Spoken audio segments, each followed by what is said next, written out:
Saya punya sekian cerita betapa pentingnya mengkaji Quran. Harun ar-Rasyid itu dinasti Bani Abbasiyah. Itu pinter sekali. Ada seorang ustadz yang agak ekstrim. Itu datang ke Harun ar-Rasyid. Ya Amirul Mukminin, inni nasihun laka famusaddidun alaika. Fala tajidanna alayya fi nafsika syai'an. Saya mau nasihati kamu, tapi saya mohon jangan masukkan hati. Karena nasihat ini penting. Tapi saya akan keras, vulgar. Akan keras, kritik saya akan keras. Karena Anda sebagai Amirul Mukminin tidak becus. Apa kata Amirul Mukminin Harun ar-Rasyid? Uskut ya Ustadz. Sebagai riwayat uskut ya jahil. Kamu itu Ustadz bodoh, tidak usah banyak omong. Terus ditanya, kenapa saya bodoh? Terus dibacakan ayat faqula lahu qawlan layyinan la'allahu yatadzakkaru aw yakhsha. Inna Allaha ta'ala qad arsala man huwa khairun minka ila man huwa syarrun minni. Wa ma'a dzalika qala ta'ala faqula lahu qawlan layyinan. Allah pernah menugaskan seorang yang lebih baik ketimbang kamu, yaitu Musa dan Harun. Musa dan Harun adalah seorang nabi. Kepada orang yang lebih buruk ketimbang saya, yaitu Fir'aun. Itu saja etikanya faqula lahu qaulal lainan. Kamu kalau ngomong yang halus, yang baik, yang berperadaban, kok kamu sama saya mau kasar? Akhirnya ustadznya ternyata pinter kamu, yes pinter aku. Jadi semudah itu. Allah itu menugaskan orang yang lebih baik ketimbang kamu, yaitu Nabi Musa. Kepada orang yang lebih buruk ketimbang saya, yaitu Fir'aun. Itu saja ada etikanya. Kok kamu sama saya mau tambah etika? Mau main kasar hanya karena kamu merasa nasihat Anda benar? Jadi gampang sekali memahami Quran. Tapi lagi-lagi memang bagi ahlinya. Tapi ini saya bantu supaya sampean jadi ahli apa? Quran. Meskipun ngajinya sebulan sekali. Sudah sebulan sekali tidak punya kitabnya. Sudah. Jadi ulama dulu kalau belajar Quran itu gampang. Saya berkali-kali cerita. Yang kitab saya baca di rektorat namanya Syajaratul Ma'arif. Itu kalau cerita bikin judul itu enak sekali. Babuna fil ibad bikullil bilad. Bab seseorang di mana saja hidupnya harus bermanfaat. Terus dalilnya itu hanya mengutip makalahnya Nabi Isa, wa ja'alani mubarakan ainama kuntu. Ciri utama seorang nabi apa? Saya di mana-mana adanya berkahi orang lain. Jadi berkah bagi orang lain. Maksudnya tidak jadi problem bagi orang lain. Artinya kamu hidup entah di Jogja seperti Pak Ono orang Jember, saya orang Rembang. Hidup di Jogja manfaat, di Jember ya manfaat, di mana-mana. Saya pernah di Korea seminggu ya manfaat. Saudara kita TKI yang di Korea ya manfaat, di sana bikin masjid, bikin apa. Karena ngendikane Allah menceritakan Nabi Isa siapa? Wa ja'alani mubarakan ainama kuntu. Saya adalah orang yang di mana-mana berkah. Artinya manusia eksistensinya harus seperti itu, hidup di mana saja. Gampang sekali mah.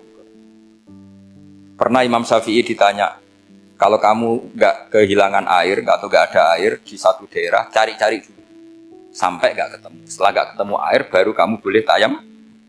Imam Syafi'i ditanya, apa dalilnya harus mencari dulu? Kalau nggak ada air ya langsung tayamum saja. Kenapa harus nyari-nyari dulu? Jawabnya Imam Syafi'i itu gampang sekali. Qala ta'ala falam tajidu ma'an. Kemudian kamu tidak menemukan air. Di mana-mana tidak menemukan setelah mencari. Kalau belum mencari namanya tidak tahu. Kan ayatnya kan falam tajidu ma'an. Kemudian kamu tidak menemukan air. Tidak menemukan tuh nyari dulu apa langsung ngambil sikap? Nyari dulu baru kesimpulannya tidak ketemu. Kalau belum pernah nyari namanya tidak tahu. Segampang itu ulama dulu memahami Quran karena konstruksinya utuh. Yaitu mereka tahu betul bahwa Quran itu bilisanin Arabiyim. Ketika Futuhat Syam dulu itu dikuasai tentara Romawi. Era Sayyidina Umar Futuhat. Yerusalem dikuasai tentara Islam. Itu awal Sayyidina siapa? Umar radhiyallahu anhu. Ketika Futuhat mau ada pesta besar-besaran. Tapi Umar menolak. Ketika menolak, kenapa Anda menolak? Beliau hanya membaca ayat Innallaha ta'ala ayyara qauman faqala adhabtum thayyibatikum fi hayatikumud dunya. Allah itu mengkritik satu komunitas kaum yang zaman di dunia menghabiskan semua kenikmatan. Maka kita tidak perlu syukuran besar-besaran. Jangan-jangan jatah kita di akhirat kita habiskan di dunia. Itu adhabtum thayyibatikum fi hayatikumud. Semudah itu ulama.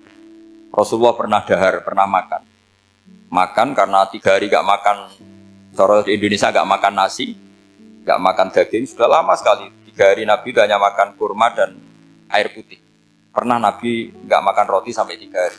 Kalau Indonesia mungkin nggak makan nasi.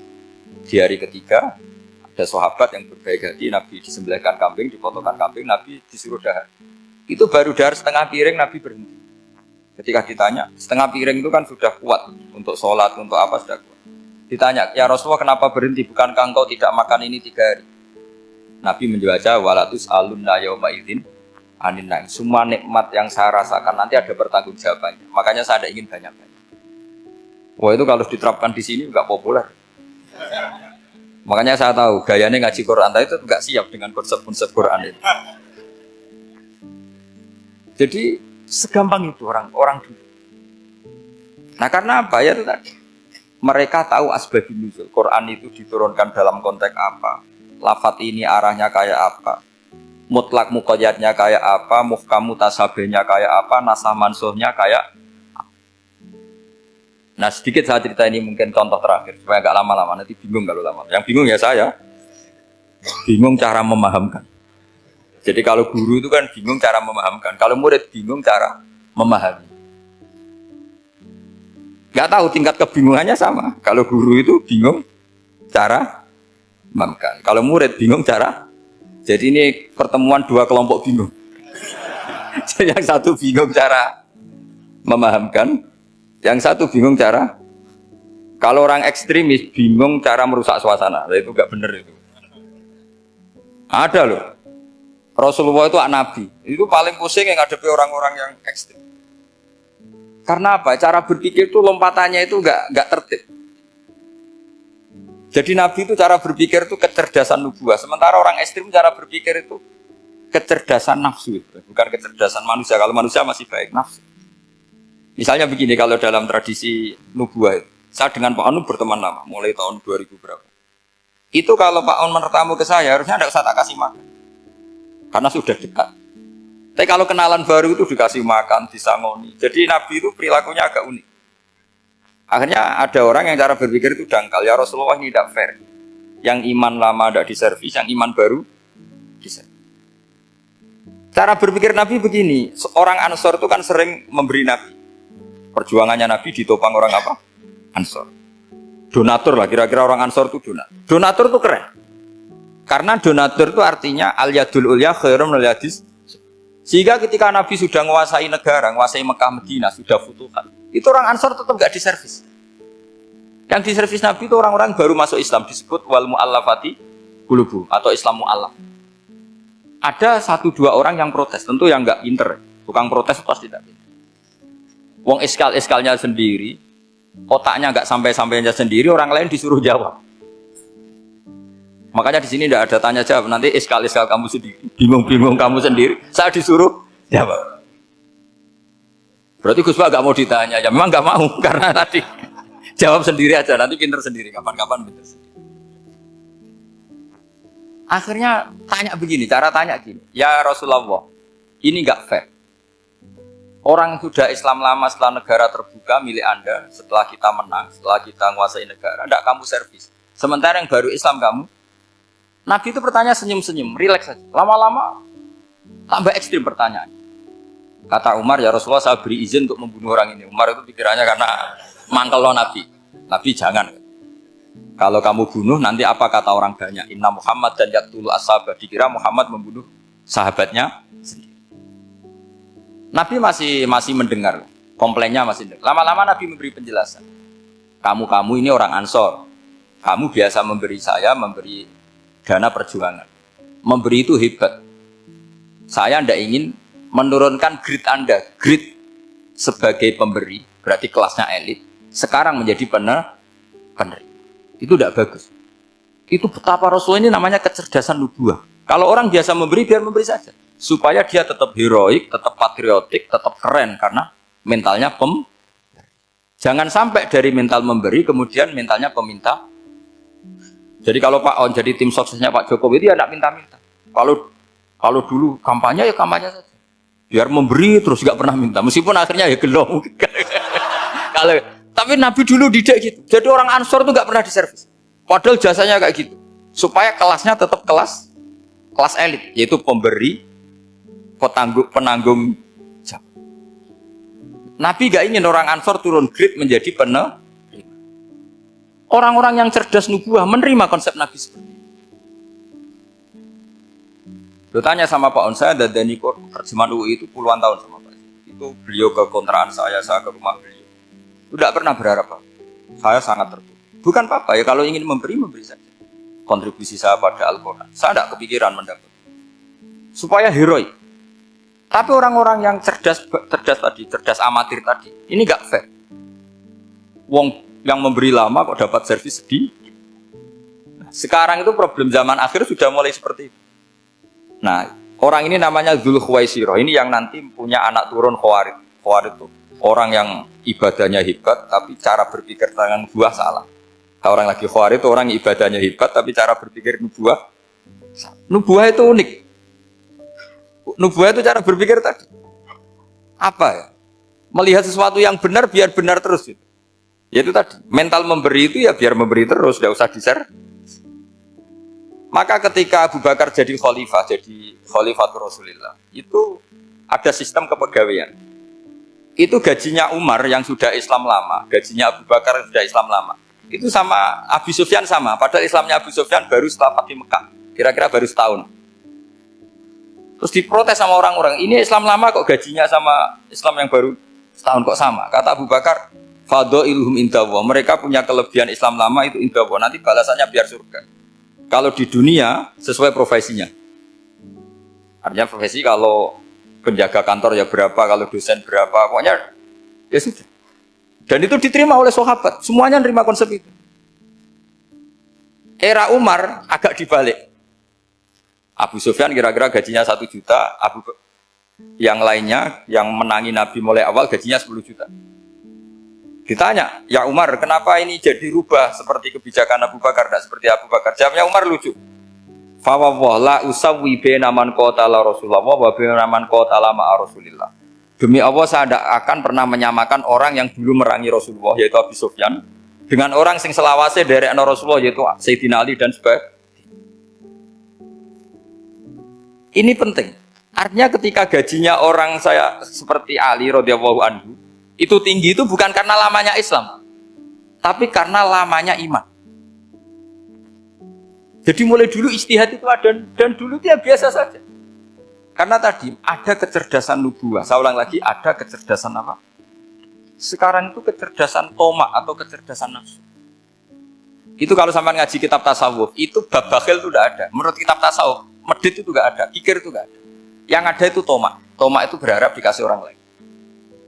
Sampean pernah enggak bilang kalau artis-artis di Jakarta kikir? Enggak pernah kan? Karena kamu enggak pernah ingin diberi. Tapi kalau kamu punya pacar karena kenal enggak pernah ditraktir, oh pacar saya kikir. Karena kamu ingin diberi. Pernah enggak kamu ngukumi orang lain kikir yang enggak kenal? Padahal enggak pernah memberi kamu. Apa Kak? Karena kamu enggak pernah ini. Coba sekarang kamu saya tanya, ini latihan cerdas. Definisi kikir itu apa coba? Enggak pernah memberi kamu kan?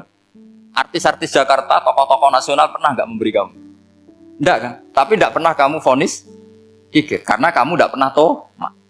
Tapi pacar kamu kok amen ditraktir terus, atau istri kamu atau mertua kamu kok enggak ngasih warisan, kamu bilang kikir enggak? Sebabnya kikir betul apa karena kamu tomak berharap? Tomak. Maka di kitab tasawuf itu enggak ada bab kikir, yang ada bab tomak. Karena asal usul menvonis orang kikir itu karena tamak. Maka jangan banyak kenal orang, nanti banyak hukum kamu kan. Sombong juga gitu, di tasawuf itu enggak ada bab sombong. Karena orang hukumi orang lain sombong itu karena kamu ingin dihormati. Ada orang enggak kenal, terus lewat saja enggak tanya kamu bilang sombong enggak? Enggak kan? Tapi kalau kenal, oh sombong betul, kenal enggak tanya kan gitu. Jadi tasawuf itu sisi unik dari khazanah Islam. Makanya di tasawuf itu enggak ada kritik terhadap kikir. Ya tentu kikir itu buruk, pasti ya kikir itu buruk. Tapi nggak perlu dikritik. Jangan-jangan yang salah kamu. Mau kenal Pak On di PPAI terus ingin jadi sekretarisnya. Terus ingin kenal Pak Jokowi ingin jadi menterinya. Nanti kenal rektor ingin jadi pegawainya. Ketika nggak diturutin bilang Pak Rektor kikir. Tapi orang lain ya Kak pernah berharap. Mungkin nggak menvonis Pak Rektor atau Pak On ini kikir. Enggak kan? Berarti vonis kikir itu status orang itu apa nggak kesampaian niat kamu? Memang agak jelimet ilmu tasawuf itu, tapi itu unik. Itu bagian dari khazanah apa? Islam. Makanya Rasulullah itu sering isti'adah, minta perlindungan, wa min toma'en fi ghairi matma'in. Ya Allah, saya tidak ingin berkeinginan yang tidak layak. Karena semua dunia ini dimulai dari keinginan. Coba kamu protes negara itu karena apa? Ingin makmur, sejahtera tanpa kerja, sehingga nyalakan menteri keuangan, menteri ini. Makanya kalau guyonannya ulama tasawuf begini, tak beri bocoran. Guyonannya orang tasawuf, begini guyonannya.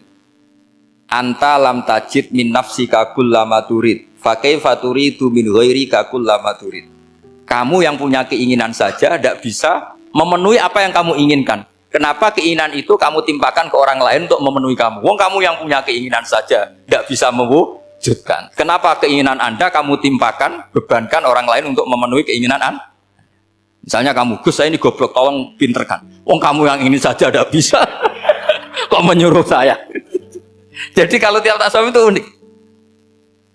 Seperti kamu mencintai istri tulen, itu ingin kan dicintai istri tulen. Kamu sendiri kan nggak bisa cinta tulen, masih pelengahan sana sini. Kamu pacaran, ingin pacar kamu setia. Ternyata kamu bikin sekian alternatif. Kalau putus ini punya ini, putus ini. Tapi kamu ingin ini setia, kan nggak fair. Makanya guyonnya orang tasawuf itu, anta lam tajid min nafsika kullama turid, fa kaifa turidu min ghairika kullama turid. Gampang tuh apalane, pokoknya ratrit gitu aja gampang. Jadi kamu yang punya keinginan saja tidak bisa memenuhi. Kok orang lain disuruh memenuhi.